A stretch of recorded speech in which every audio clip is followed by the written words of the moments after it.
ഏറ്റവും കൂടുതൽ സന്തോഷിക്കുന്നത് നമ്മളെ സ്നേഹിക്കുന്നവരുടെയും സാന്നിധ്യമാണ്. പലപ്പോഴും അവരെ കാണുന്നതും അവരോട് സംസാരിക്കുന്നതും നമുക്ക് എന്തെന്നില്ലാത്ത സന്തോഷവും ആനന്ദവും പ്രദാനം ചെയ്യുന്നു. ദൈവത്തിന്റെ മനുഷ്യാവതാരത്തിന്റെ ഓർമ്മയാണ് ക്രിസ്മസ്. ദൈവപുത്രനായ ഈശോയുടെ ഈ സാന്നിധ്യവും സഹവാസവുമാണ് ഈശോയുടെ ജനനത്തിലൂടെ, മനുഷ്യാവതാരത്തിലൂടെ നമുക്ക് ലഭിച്ച ഏറ്റവും വലിയ സമ്മാനം. അതെ, ദൈവം മനുഷ്യനായി അവതരിച്ചത് നമ്മോട് കൂടെ എപ്പോഴും ആയിരിക്കുവാനാണ്, നിത്യം വസിക്കുവാനാണ്. അവൻ എമ്മാനുവലാണ്, നമ്മോട് കൂടെയാണ്. പക്ഷെ ചോദ്യം ഇതാണ്, നാം ദൈവത്തിന്റെ കൂടെയാണോ? ഒന്നുകൂടിയുണ്ട്. ഏതാണ് എളുപ്പം?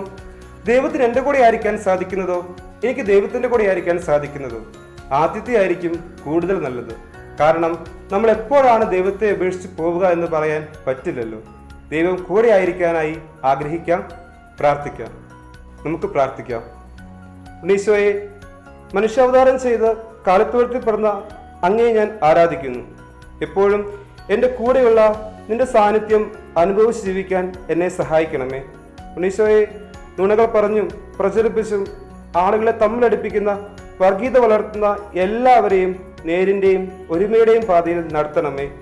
മതവും രാഷ്ട്രീയവും വേർതിരിച്ച് കാണാനുള്ള വിവേകവും എല്ലാ മനുഷ്യർക്കും കൊടുക്കണമേ. എല്ലാവരും സ്നേഹത്തിൽ സഹോദരങ്ങളെ പോലെ ജീവിക്കാൻ അവിടുന്ന് ഇടയാക്കണമേ.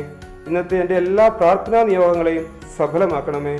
ഈശോ നിങ്ങളെ എല്ലാവരെയും സമർത്ഥമായി അനുഗ്രഹിക്കട്ടെ.